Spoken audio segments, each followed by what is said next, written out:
본 영상은 2022년 한국정보과학계 소프트웨어공학 학술대 기조 강연을 한 내용을 재구성해서 만들었습니다.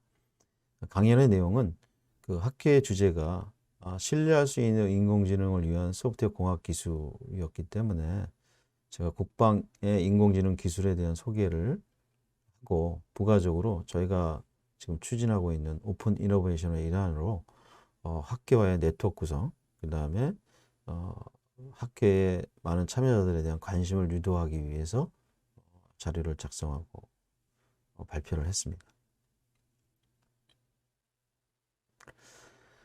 그 제목은 Software Defined Weapon이라고 했고요. 그 다음에 부제목으로는 오퍼레이션을 통한 신뢰성 있는 자율화 무기체계 개발이라고 했습니다.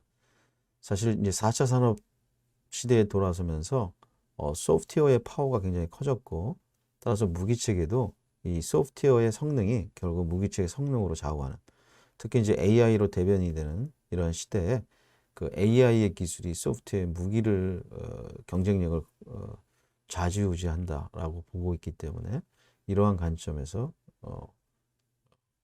내용을 좀 준비했습니다. 사실 오픈 이노베이션은 다 아시는 내용이겠지만 그 정의를 다시 한번 좀 살펴보면 기업이 기술 발전을 모색함에 따라 기업의 내부 아이디어뿐만 아니라 외부의 아이디어를 도용하고, 또 시장을 접근할 때도 내부의 경로가 아니라 외부의 경로도 활용해야 한다라고 하는 그런 가정을 갖고 있는 패러다임, 그것이 바로 오픈 이노베이션입니다. 우리가 대표적인 걸 애플을 많이 들죠.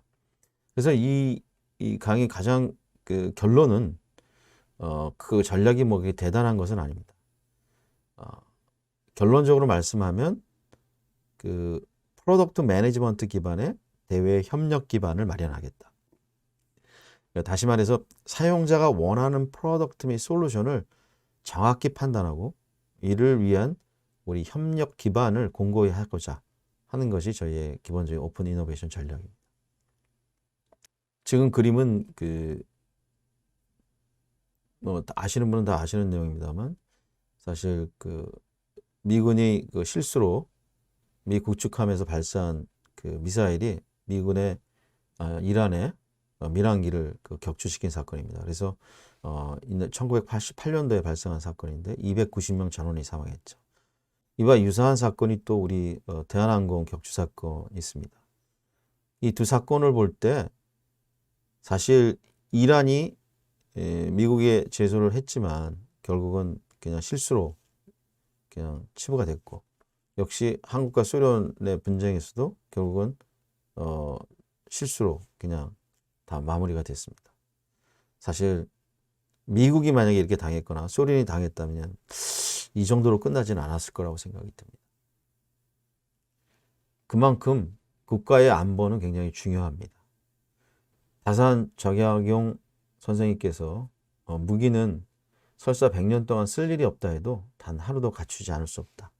이거는 로마의 격언처럼 평화를 원하면 전쟁에 대비하라.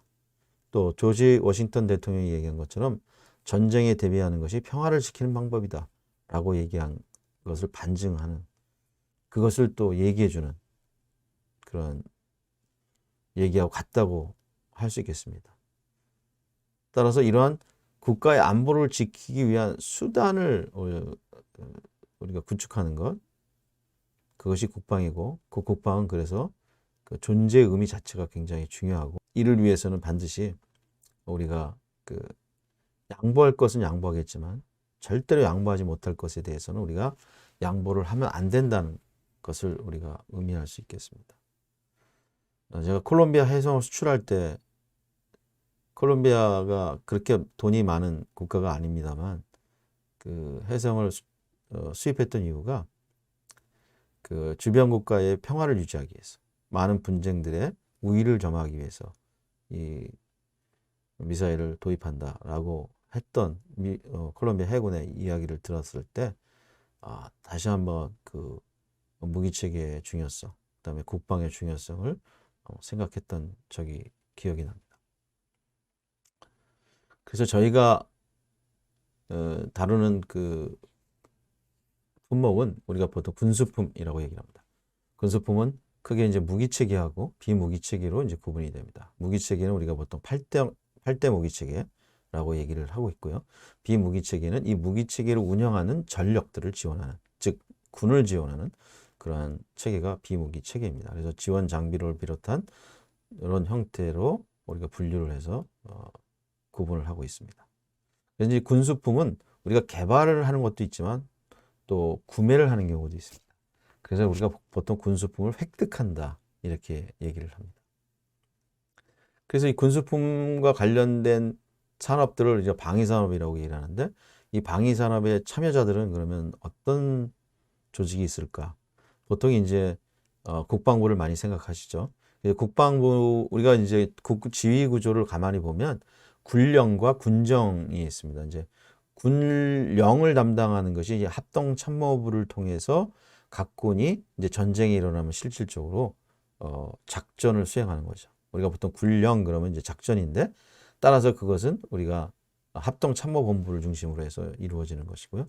그다음에 이제 국방부는 이제 국방의 이제 정책을 다루고 일반적인 평시에 어떤 업무를 수행하는 행정 업무를 수행하는 그런 정부 조직이라고 생각하시면 될 것 같습니다. 주로 이제 방위산업에서는 요 파란색으로 수행이 되어 있는 이쪽은 이제 의사결정을 수행하고 무기체계를 사용하는 그룹이라면 이 밑에 파란색은 실질적으로 그 무기체계를 이제 개발하는 조직, 획득하는 조직이라고 보시면 될 것 같습니다. 그래서 방위사업청이 가장 그 핵심의 최상위에 존재하고 있는 획득기관이라고 보시면 됩니다. 무기체계. 국방과학연구소와 그 산하의 방산기술지원센터는 국가가 주도하는 무기체계 개발 사업의 주 연구개발 주체라고 보시면 될 것 같고요. 그 다음에 한국국방연구원 같은 경우에는 기본적으로 무기체계에 대한 어떤 획득에 대한 정책, 타당성이라든지 이런 정책과 관련된 그런 의사결정을 지원하는 그런 연구소가 되겠습니다. 그 다음에 국방기술품질원과 그 산하의 국방기술진흥연구소는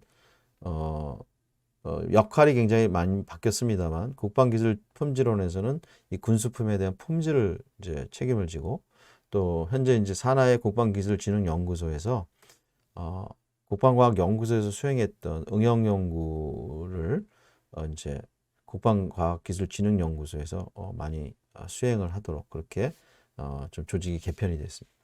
그래서 국방과학연구소는 아주 먼 미래의 최첨단 무기체계에 대한 기술 연구로 그 연구 개발에 대한 기능을 부여가 되어 있고요. 그 다음에 이제 각종 응용 연구라든지 근시일 내에 구현이 되어야 될 무기체계에 대한 것들은 국방기술진흥연구소에서 연구 개발을 진행하는 것으로 되어 있습니다.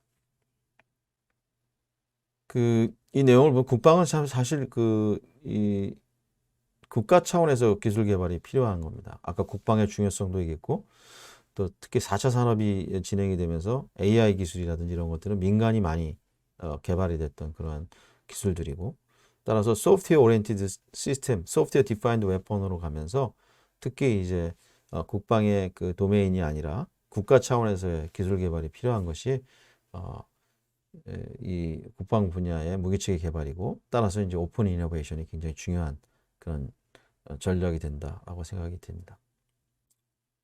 무기체계에 대한 특성을 좀 살펴보려고 하는데요. 지금 보시는 사진은 존 보이드라고 하는 미국의 공군 대령인데 굉장히 유명하신 분입니다. 전략가로서도 유명하고 또 한국전에도 자기가 조종사로도 참여했던 분인데, 이분이 얘기했던 아주 중요한 이론들이 있지만 그 중에 ODA 사이클은 이 전투를 어떻게 수행하느냐 하는 기본 원리를 가르쳐 주는 겁니다. 따라서 이 ODA 사이클을 기반으로 모든 전투 체계가 운영이 된다고 보시면 될 것 같고, 이 ODA 사이클을 어떻게 하면 빨리 줄이느냐, 그것이 결국은 빨리 적보다 의사결정을 내려서 타격을 함으로써 내가 승리할 수 있다라고 하는 것이 되는 겁니다. 따라서 이 ODA 사이클이 굉장히 중요한 전장의 원리라고도 볼 수 있겠습니다. 이 OODA 사이클을 기준으로 해서 이제 전장이 구성이 되는데 그 미래는 그럼 어떻게 이것이 구현이 되느냐. 그래서 미래를 예측하는 것은 보통 이제 만화나 영화에서 많이 얘기를 하게 됩니다. 그래서 여러분들이 너무나 잘 아는 영화들이기 때문에 아는 영화로 제가 소개를 드리면 이 벌써 68년도 그 스페이스 오디세이라고 하는 영화에서는 인류의 진화에 대해서 얘기하면서 그 인공지능 컴퓨터에 대한 그 어떤 내용이 나오게 되죠. 그래서 할 9000이라고 하는 인공지능 컴퓨터와 그 우주 여행을 떠나는 우주 비행사들과의 여러 가지 그 암투라는 표현은 좀 이상하지만 그러한 그 재미있는 시나리오를 가지고 내용이 전개가 되고 이 당시만 해도 이 영화가 굉장히 센세이션을 일으켰죠. 2001년에는 이제 스필버그 감독이 AI라는 영화로 인공지능에 대한 소개를 했는데 사실은 인공지능이라보다 인공생명체에 가까운 그런 정도. 그래서 이러한 두 가지의 영화들을 봤을 때 벌써 68년도부터 이 오토노머스 시스템에 대한 예견을 이미 하고 있고 그것은 결국은 AI의 실현에 대한 얘기를 하고 있는 거죠. 그래서 이건 당연한 결과라고 봅니다. 왜냐하면 우리가 자동화를 위해서 컴퓨터를 개발했고 이 컴퓨터를 이용하면서 이 컴퓨터에 대한 활용성을 계속 발전이 되면서 결국은 자유라 스스로 뭔가 수행할 수 있는 내가 일일이 코딩하지 않고도 자기 스스로 판단할 수 있는 능력을 가지면서 시스템이 발전해 간다라고 볼 수 있겠습니다. 그런데 이제 반대되는 형태의 예측도 나오죠. 이렇게 인공지능화되면 사람한테 굉장히 큰 위협을 줄 것이다. 따라서 우리가 자율화는 좀 가능하면 지향하고 인간성, 휴머니티를 좀 높여야 되지 않느냐. 그래서 이제 킬러 로버트라고 하는 아주 과격한 용어를 많이 사용하게 됩니다. 그래서 1984년도에 터미네이터라는 영화를 보시면 알겠고 또 2014년도에 우리가 트랜센던스라고 하는 영화를 통해서 이 컴퓨터, 인공지능에 대한 위협에 대한 걸 계속 경고를 했죠. 여러분들은 어떤 생각을 갖고 계신지는 좀 모르겠습니다만 저는 여러 가지 뒤에 가서 설명을 드리겠습니다만 요런 부분들을 너무 강조하는 것도 저는 문제가 있다 이렇게 생각이 좀 듭니다. 미래 전장의 특징을 보면 결론적으로 얘기를 하면 이렇게 6가지 단어로 원격전이고 정보전이고 속도전 이 중에서도 이 속도전이 굉장히 중요하다고 생각합니다. 즉 아까 얘기했던 OODA 사이클을 어떻게 하면 빨리 수행을 하느냐 그렇게 하기 위해서 사실은 자율화 시스템이 중요한 거죠. 이 속도전에는 정확한 것도 사실 포함이 돼야 됩니다. 그래서 이렇게 원격전, 정보전, 속도전을 구현하되 또 하나 이 신뢰성과 보안성과 안정성을 요구하는 것이 우리 이 전장의 무기체계를 개발하는 입장에서 굉장히 중요한 특징이라고 볼 수 있겠습니다. 특히 우리가 신뢰성, 보안성, 안전성을 믿음성이라고 번역을 해야 되나요? 우리가 dependability라고 보통 한 단어로 얘기를 하는데 이 dependability가 굉장히 중요한 것이 무기체계의 특징이라고 볼 수 있고 그 무기체계를 사용하는 전장은 스펙트럼이 이렇게 굉장히 다양하게 넓게 포진이 되어 있습니다. 그래서 이 미래 전장에 우리가 적용할 연구개발 전략은 오픈 이노베이션을 통한 오토노미 앤 콜래보레이션을 구현하는 것이다. 저희는 그렇게 생각을 하고 있습니다. 그래서 지금 현재 이 오토노미 앤 콜래보레이션을 구현하는 가장 자연스러운 형태가 바로 멈티라고 하는 겁니다. 그래서 Manned, Unmanned Teaming이라고 얘기를 하죠. 그래서 이 멈티가 시사하는 바는 뭐 두 가지가 있겠습니다만 사실 무기가 아무리 좋다 하더라도 이걸 운영하는 사람들의 군기와 사기가 더 중요하다라고 하는 것은 전쟁의 역사라든지 여러 가지 우리 인간의 역사를 통해서 우리가 이해하고 있는 바입니다. 따라서 이 무기를 어떻게 잘 다루느냐 하는 것이 중요하고 또 어차피 무기는 계속 자율형으로 가기 때문에 그 형태가 멈티로 발전이 될 것이다 라고 하는 거죠. 지금 보시는 사례는 이건 이스라엘군의 그 UGV의 한 형태로 소부대를 지원하는 UGV를 표현하고 있고 지금은 F-35와 F-22가 그 발키리라고 하는 그 무인 전투기하고 같이 협업을 해서 수행하는 것을 나타내고 있고요. 또 이거는 그 LCS 미국의 그 전투함 최신의 전투함과 그 다음에 리퍼라고 하는 우리 드론하고 협업을 해서 전투를 수행하는 그러한 멀티 시스템에 대한 예를 보여주고 있습니다. 결론적으로 미래의 전장은 로봇과 인간이 협업하는 멀티 시스템일 것이다 라고 우리가 생각할 수 있습니다. AI가 적용된 시스템, 결국은 한마디로 그것이 이제 오토노머 시스템인데 그 AI가 발전이 다파에서는 향후에 이제 컨텍스츄얼 어댑테이션이라고 하는 용어를 써서 향후에 그 AI 연구 방향을 얘기하고 있고 향후의 무기 체계가 이런 방향으로 갈 것이라고 예견을 하고 있죠. 그런데 그 1세대와 2세대는 무엇인가? 1세대는 우리가 보통 그 핸드크래프티드 날리지라고 다파에서는 얘기를 하는데 심볼릭 AI라고 얘기합니다. 즉 한 땀 한 땀 그 코딩을 하고 룰을 정의하고 그다음에 날리지를 표현하는 것. 그래서 날리지 리프레젠테이션과 룰 인퍼런스 엔진으로 대변이 되는 심볼릭 AI 시스템이 1세대이고요. 그다음에 이제 그래서 이걸 이제 심볼리즘이라고 얘기를 합니다. 2세대는 딥러닝을 기반으로 한 뉴럴넷을 기반으로 한 그런 시스템, 그걸 우리가 알파에서는 스태티스틱한 러닝이라고 그러고 우리가 보통 이걸 커넥셔니즘이라고 얘기를 합니다.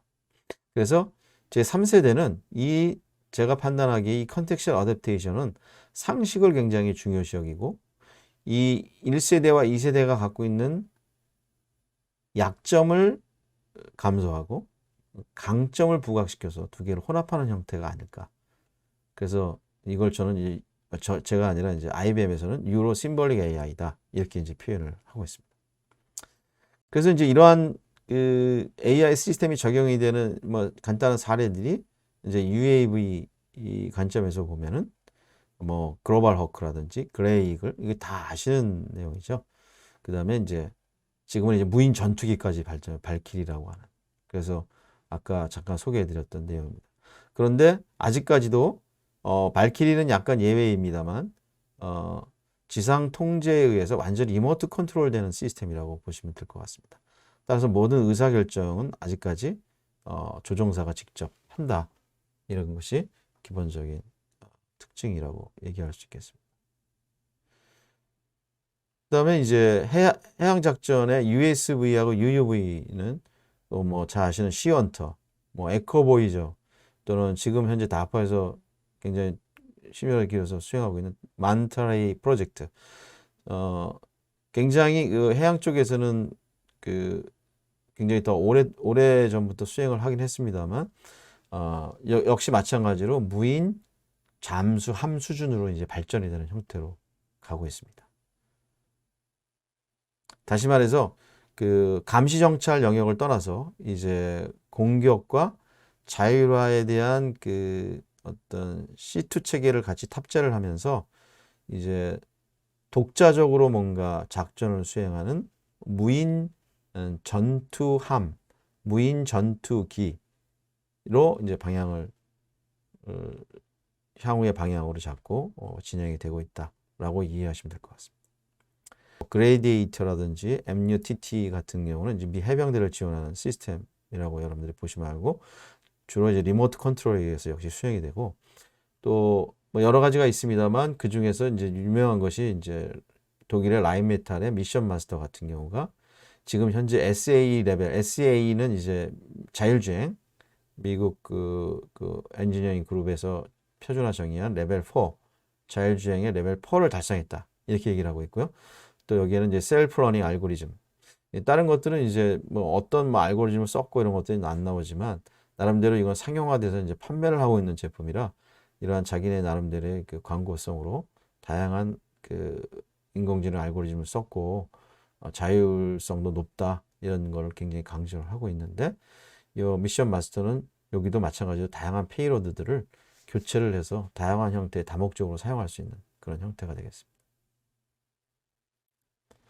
그다음에 이제 사이버전이 이제 사이버 전자전이라고 우리가 보통 이제 얘기를 하는데 저는 이제 전자전 쪽은 아니고 사이버전 쪽만 얘기를 하면 크게 이제 다파에서 수행하고 있는 것이 이제 헥스라고 하는 것입니다. 요거는 이제 각종 그 보넷들이 이제 공격을 하게 되는데 그 보넷들을 그 미리 탐지를 해서 그 무력화시킬 수 있도록 하기 위한 것이고, 이 헥스에서는 거의 그 전 세계 인터넷의 한 80%를 분석을 하고 지금 현재 95%의 정확도를 갖고 있다, 이렇게까지 얘기를 하고 있습니다.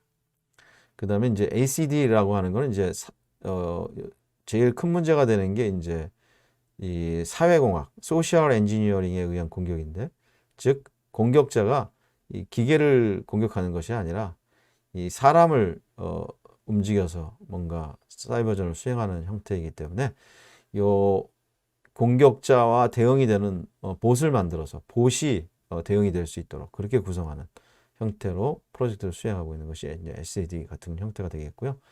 그 다음에 이제 칼데라 같은 경우에는 그 마이터라고 하는 연구소에서 수행하는데, 요거는 훈련 목적으로 대항군을 자동으로 역할을 하는 그런 에이전트를 개발한 것입니다. 그래서 레드 블루 팀에 대한 에이전트를 수행하는데 굉장히 그 사이버전에 다양하게 이용이 될 수 있고, 이건 오픈 소프트웨어로 개방이 되어 있기 때문에 여기에 수행이 되는 알고리즘이라든지 이런 것들은 이미 개방이 많이 되어 있습니다.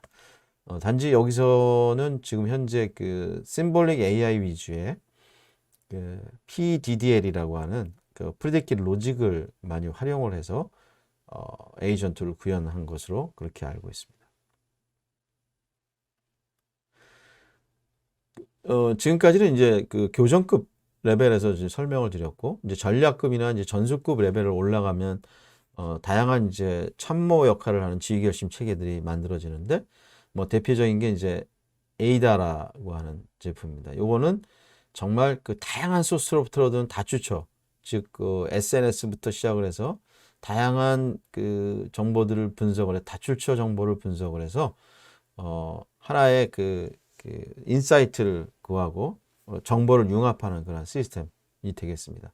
최상위의 어떤 전략 시스템을 구축하기 위한 것이고요. 물론 이제 이건 다파의 프로젝트이고요. 그 다음에 딥그린 같은 경우는 이제 육군의 그 지휘관들을 지원하기 위해서 수행했던 그러한 프로젝트이고, 이건 육군 지휘관의 의사결정을 지원하는, 그래서 지휘관의 상황인지라든지 여러 가지 계획 수립을 지원하는 시스템이 되겠습니다. 그 다음에 이제 메이븐 프로젝트는 뭐 너무 유명해서 제가 굳이 여기서 설명은 안 드립니다만, 이 메이븐 프로젝트는 아직 살아 있습니다.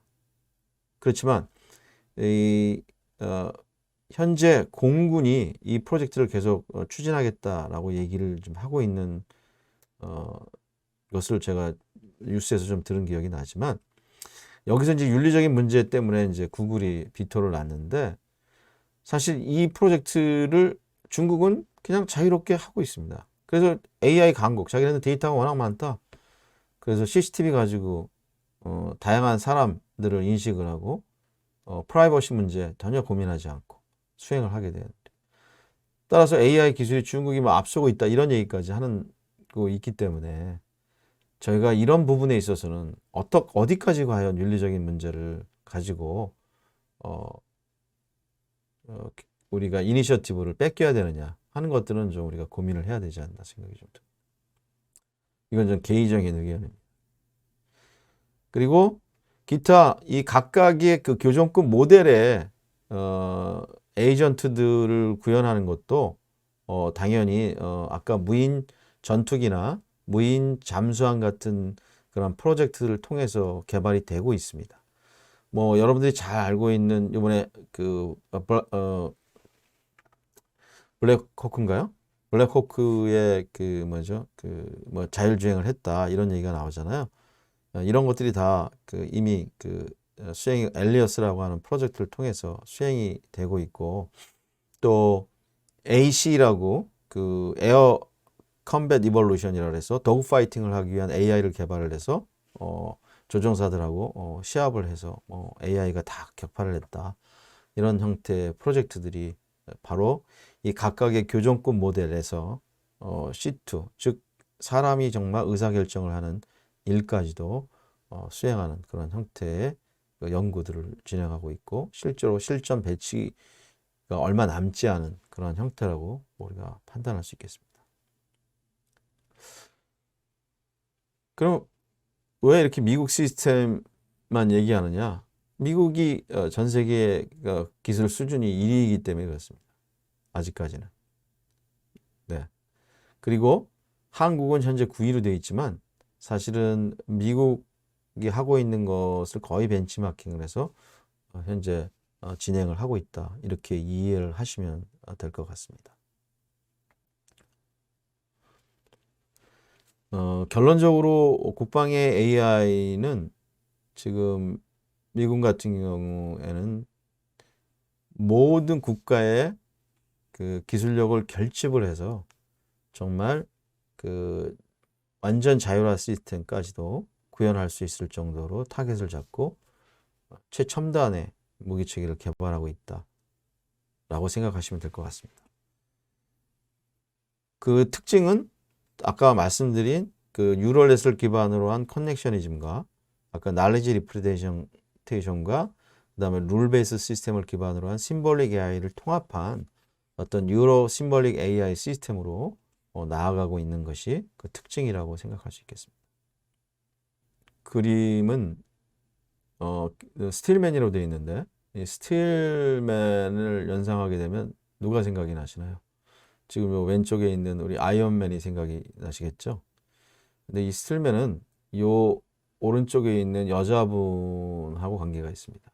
제가 이 그림은 굉장히 많은 강의 때 쓰는데 에이다라고 하는 여자죠. 그래서 미 국방성이 처음 표준 랭귀지로 만들었던 에이다라는 랭귀지의 이름을 수행하게 됐고 이분은 최초의 여성 프로그래머라고도 얘기를 하는데요.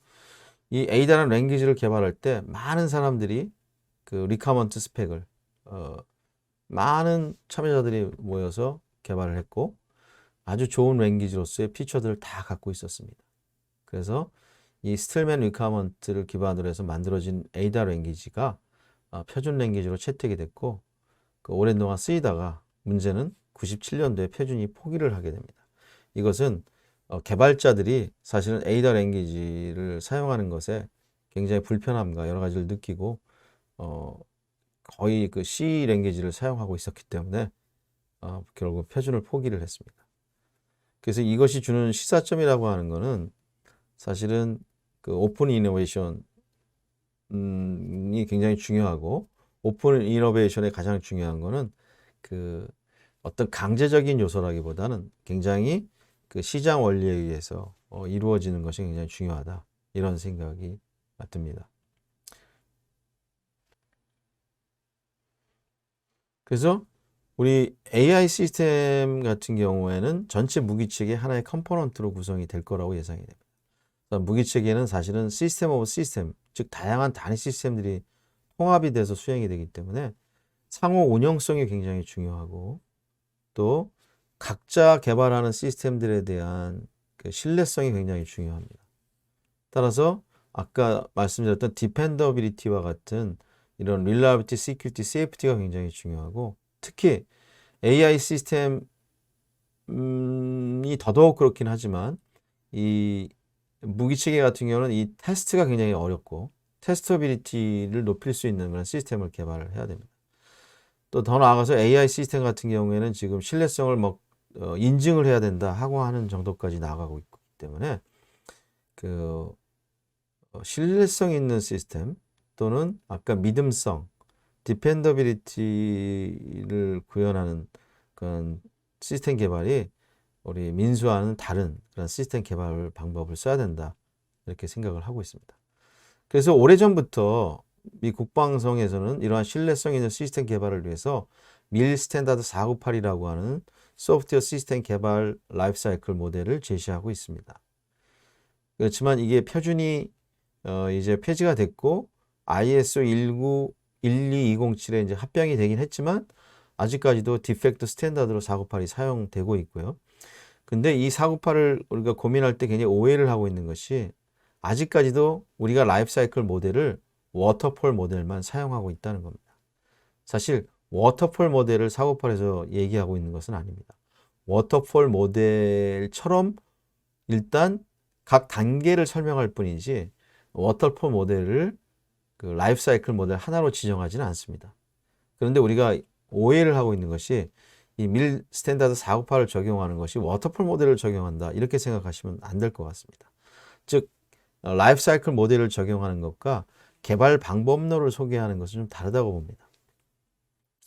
그래서 이 498을 기준으로 해서 DOE 가망 인증과 같은 DOE78C라든지 또는 시큐리티와 관련된 RMF라든지 이와 같이 다양한 형태의 방법론들이 확장이 되거나 보완이 되는 형태로 시스템 개발되는 것이 저는 맞다고 보고 그것을 잘 준수하는 것이 우리 무기체계를 개발하는 데 있어서 굉장히 중요한 요소다라고 생각을 합니다.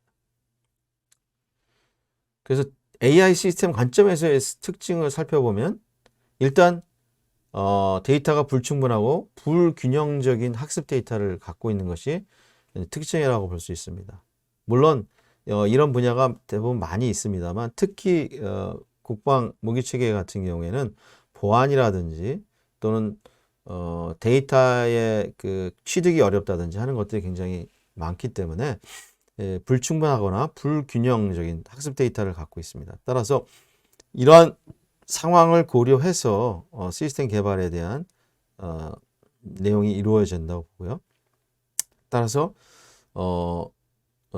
MNS 기반의 어떤 강화학습 알고리즘을 적용한다거나 또는 겐가 같은 그 제너러티브 모델을 이용해서 가상의 데이터를 생성하거나 또는 뭐 전이학습이라든지 또는 셀프 슈퍼바이즈 러닝과 같은 그러한 데이터를 가지 않는 언슈퍼바이즈드 러닝 형태의 방법을 사용을 해서 시스템을 구축하는 것이 굉장히 필요합니다.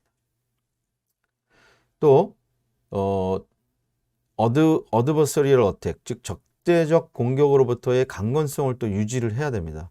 특히 굉장히 미션 크리티컬한 시스템일수록 이 적대적 공격에 대한 대응이 굉장히 중요하고 따라서 뭐 미 국방에서는 익스플로레이블 AI 기법을 적용하는 것처럼 신뢰성 있는 개발 방법을 특히 AI 시스템에 적용하는 것이 필요하다라고 생각이 듭니다.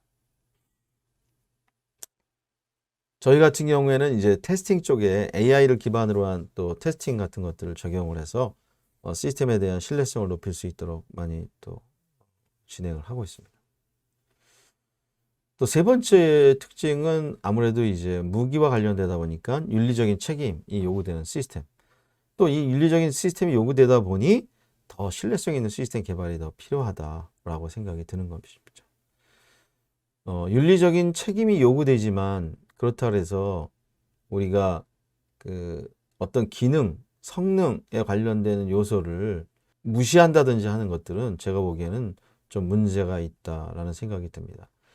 결국은 싸우기 위해서가 아니라 평화를 지키기 위해서는 비록 그것이 굉장히 대량 살상을 야기할 수 있다 하더라도 우리가 통제에 의해서 수행할 수 있는 좋은 멀티 시스템을 개발함으로써 이것을 해결해야 되지 않느냐 이런 생각을 하고 있습니다. 이건 다분히 굉장히 제 개인적인 생각입니다. 결론적으로 국방 무기체계 AI 시스템은 시스템 오브 시스템 차원에서 상호 운용성이 굉장히 중요하고 그 아까 말씀드린 디펜더빌리티, 신뢰성, 보안성, 그 다음에 안전성 이 세 가지 특성을 만족할 수 있도록 시스템을 개발하는 것이 굉장히 중요하다. 너무 애자일만 강조해서 그 모든 것들을 무시해서는 안 된다는 생각이 드는 거죠. 당연히 워터폴 모델을 너무 강조하는 것 이거 굉장히 큰 문제가 또 있습니다. 따라서 이러한 부분들에 대해서 우리가 정말 적합한 개발 방법론을 적용하는 것이 중요하다. 그래서 이러한으로 저희가 수행하고 있는 그런 개발 방법론에 대한 좀 소개를 드리고 또 어떻게 하면 그러면 우리가 오픈 이노베이션 수행할 것인지에 대한 내용에 대해서 한번 생각을 좀 해보도록 하겠습니다. 저희가 개발한 개방문은 프리즘이라고 얘기를 하는데요.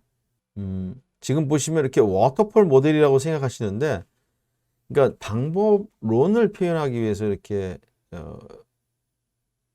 V 모델 형태로 표현을 했을 뿐이지, 사실 라이프 사이클 모델을 워터폴로 가져갈 것인지, 프로토타이핑 어프로치로 가져갈 것인지, 에자일을 가져갈 것인지, 또는 인크리멘털 어프로치를 할 것인지는 그 각각의 프로젝트의 특성과 참여자들의 특성, 다양한 상황을 고려해서 커스터마이징이 가능하다, 이렇게 생각하시면 될 것 같습니다. 그래서 이 방법론의 주 특징은 크게 네 가지로 볼 수가 있습니다. 첫 번째는 이제 모델 드리븐 디벨롭먼트입니다. 모델 드리븐 디벨롭먼트는, 모델은 시스템 코드를 설명하는 시스템의 그 무엇이라고 얘기할 수 있고, 결론적으로 시스템의 모델은 다양한 형태의 모델이 존재합니다. 따라서 우리가 일반적으로 표준으로 사용하고 있는 UML이나 CCML과 같은 그런 모델링 랭귀지를 이용을 해서 시스템에 대한 그 구조, 그 다음에 시스템에 대한 그 다음에 그 비헤이비어를 모델링 하도록 구성이 되어 있고, 이러한 각각의 그 모델들을 잘 정의하고 그 모델을 구성할 때 요소들은 어떤 것이 존재하는지 그것들을 정의해 놓은 것이 프리즘이라고 할 수 있겠습니다. 지금 보시는 예는 그 엔터프라이즈 아키텍처라고 하는 UML 도구를 통해서 저희가 구현한 그러한 시스템에 대한 모델들을 표현을 하고 있습니다. 근데 중요한 특징은 보통 이제 분석 모델과 설계 모델을 좀 구분을 해서 모델링을 한다는 겁니다.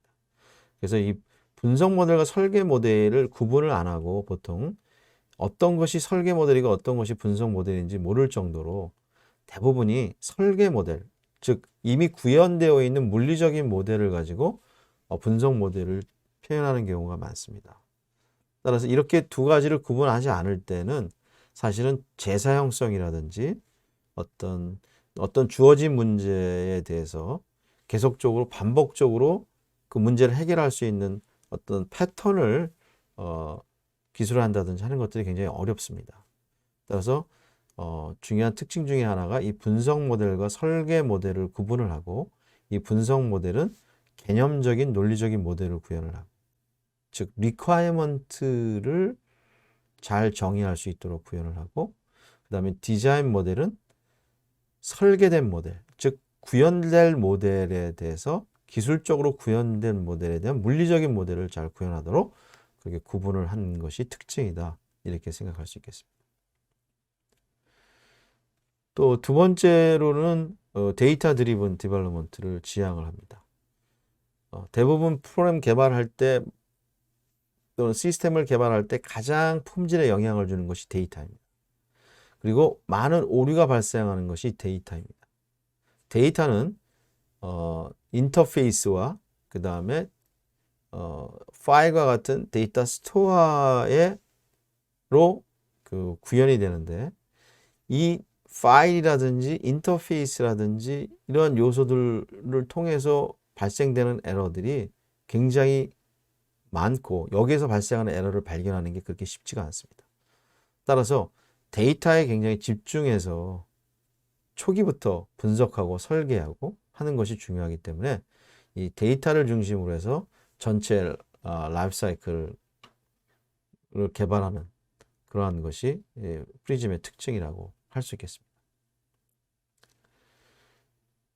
또 모델을 기반으로 하기 때문에 자동으로 이 모델의 퀄리티를 체크할 수 있습니다. 따라서 단순히 기존의 그 체크리스트에 의해서 뭔가 품질을 검증하거나 우리가 언드 밸류를 매니지먼트 할 때 그냥 단순히 일정을 가지고 그렇게 매니지먼트 하는 것이 아니라, 분석 단계에서 고려될 요소가 다 고려가 되어 있는지 이를 이 퀄리티 매트릭을 기준으로 우리가 언드 밸류를 체크할 수 있도록 그렇게 구성하도록 되어 있는 것이 이 프리즘의 특징이라고 할 수 있겠습니다. 이것은 실질적으로 자동화 도구를 개발을 해서 각각의 모델들이 갖고 있는 품질 특성치를, 품질 지표를 구성을 해서 펑셔널리티라든지 유저빌리티라든지 이와 같은 품질 속성을 점수로 환산한 그런 예를 보여주고 있습니다. 그리고 이런 프리즘의 기본적인 그 확장으로 가망 인증을 위해서 프리즘 세이프티 모듈이 익스펜션으로 존재하고, 그다음에 딥러닝 기반의 AI 시스템을 위한 개발 방법론으로 프리즘 DNN, 그다음에 RMF와 같이 또는 엔티 템퍼링과 같은 그런 개발 방법론을 지원하기 위해서 프리즘 시큐어 이와 같은 확장판들을 늘리고 있고, 그렇게 다양하게 적용을 할 수 있도록 구성을 하고 있습니다.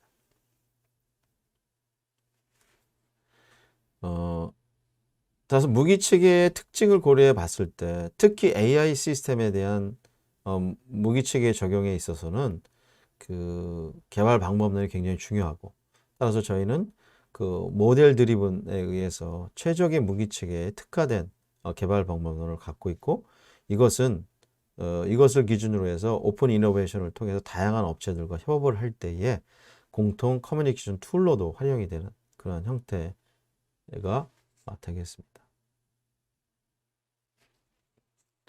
그러면 이제 오픈 이노베이션에 대해서 좀 설명을 드리려고 하는데요.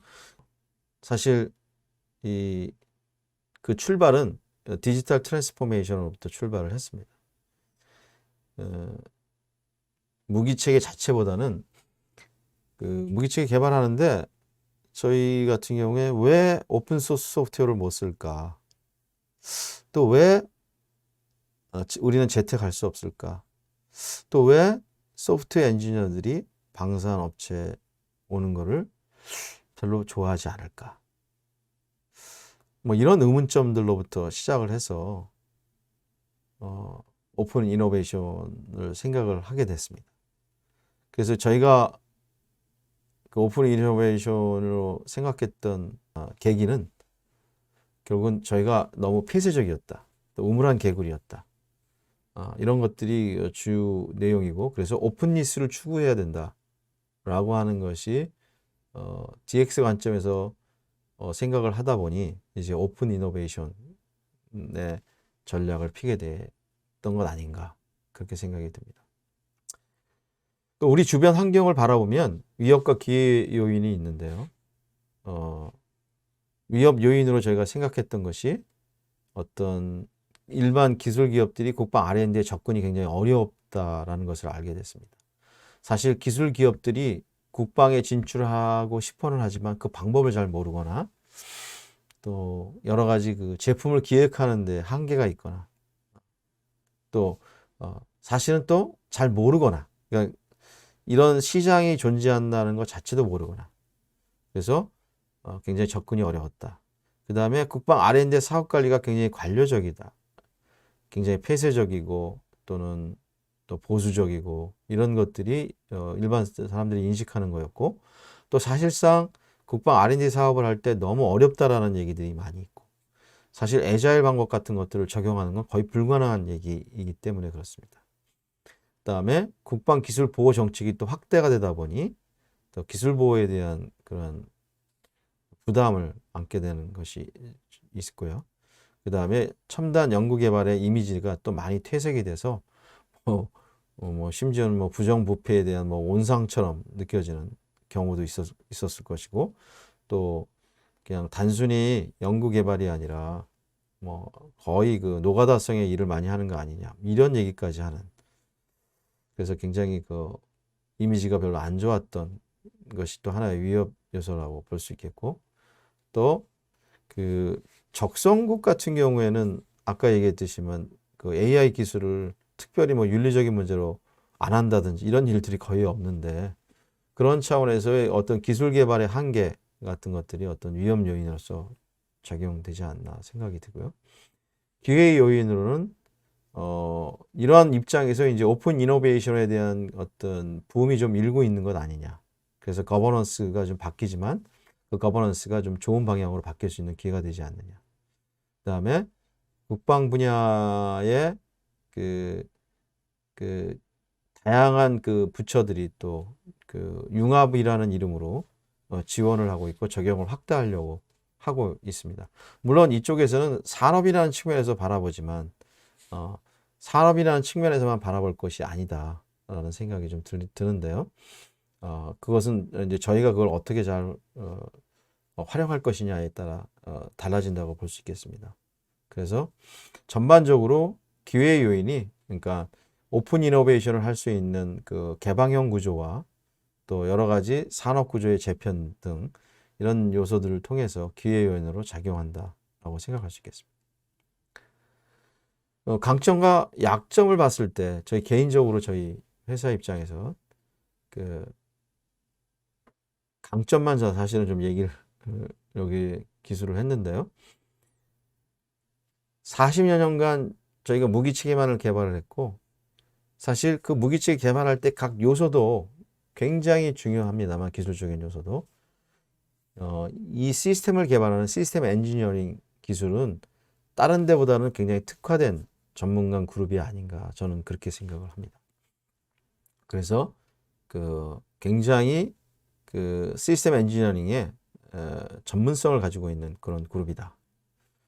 그 다음에 그나마 그래도 방산 분야에 있어서는 최신의 기술을 적용하고 또 개방형 형태로 지향하려고 하는 그러한 모습이 굉장히 강합니다. 저희가 변화에 굉장히 빠르게 대처하는 능력이 좀 방산에서 높다고 저희는 사실 자평은 하고 있습니다만, 저희가 좀 기술본부를 이번에 또 새롭게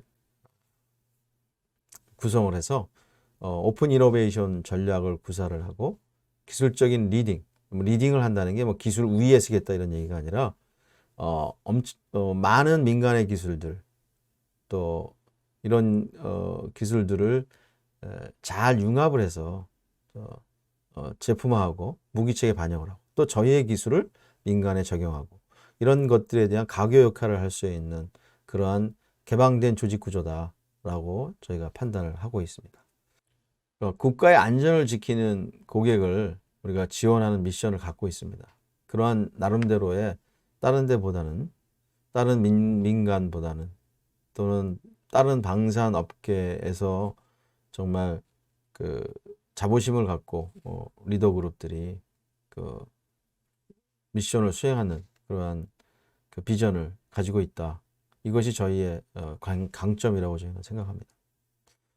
따라서 이러한 강점들을 가지고 저희가 생각한 것은 크게 세 가지인데, 이걸 한마디로 얘기를 하면 다음과 같은 그 오픈 이노베이션을 통한 프로덕트 매니지먼트다, 이렇게 생각하시면 될 것 같습니다. 그래서 국내 최고의 기술력을 결집할 수 있는 어떤 협력 체계를 구축하고 또 고객의 최적화된 제품 기획을 수행하고 또 개방형 제품을 설계 구현을 해서 개발 품질과 생산성을 높일 수 있는 그러한 연구개발 전략으로 수행을 하고 있고, 이것이 저희가 잘할 수 있는 일이다 라고 저희는 자부심을 갖고 생각을 하고 있습니다. 사실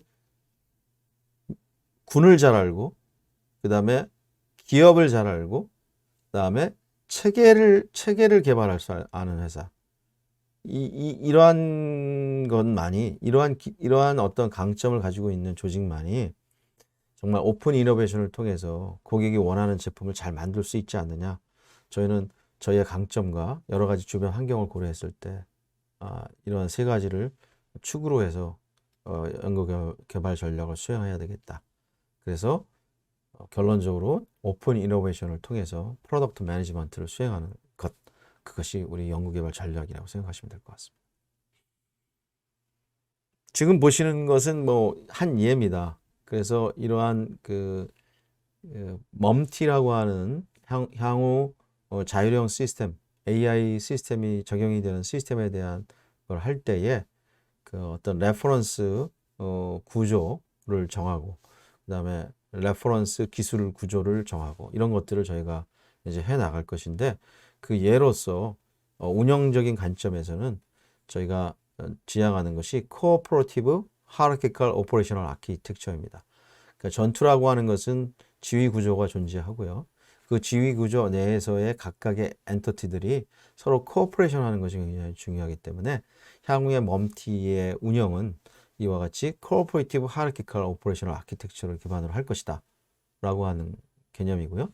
그 다음에 전반적인 그 설계 관점에서의 아키텍처는 서비스 오리엔티드 아키텍처 또 마이크로 서비스 아키텍처가 잘 융합이 된 그런 오픈 아키텍처를 기반으로 구성이 되고 레이어 아키텍처로 구성이 되는 것이 저희가 생각하고 있는 이 멈티의 구성이라고 생각하시면 될 것 같습니다.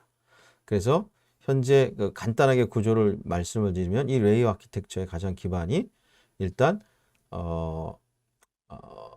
가상화를 기반으로 한 것이고 그 다음에 미들웨어들이 거의 그 표준 미들웨어로서 예를 들어 DDS라든지 카프카를 기반으로 한 통신 미들웨어를 기반으로 인테그레이션 되는 그러한 시스템이라고 생각이 듭니다. 이와 같이 다양한 오픈 아키텍처를 기반으로 해서 구성이 되는 시스템으로 저희가 제너릭한 레퍼런스 아키텍처를 설계를 하고 있고 거기 중심에 지금 이미 다양한 그 벤더들과 스타트업들과 그 기술 구현을 위해서 협의를 하고 있는 중이라고 생각하시면 될 것 같습니다. 결론입니다. 결론적으로 저 LIG 넥스원이 40년 동안에 그 우리 국방의 그 또는 나라의 안전을 지킨다고 하는 신념으로 무기체계를 개발해 왔고 그것을 기반으로 쌓여진 시스템 엔지니어링 능력을 가지고 정말 다양한 기술을 갖고 있는 스타트업, 또 연구조직, 또 대학, 중소기업들을 하나로 집중해서 이렇게 코어할 수 있는 그런 어떤 기반을 만들고 그래서 우리가 군이 원하는 정말 우리가 잘 지원해 줘야 될 우리 군이 원하는 제품이 무엇인지를 기획하고 그 다음에 실질적으로 런칭할 때까지 수행할 수 있는 체계 개발 능력을 수행하자라고 하는 것이 저희의 가장 키워드이고 오픈 이노베이션의 전략이라고 생각하시면 될 것 같습니다. 그래서 그 키워드의 가장 기반이 바로 프로덕트 매니지먼트 by 오픈 이노베이션이다. 이렇게 한마디로 얘기할 수 있겠습니다. 강의를 들려줘서 감사합니다.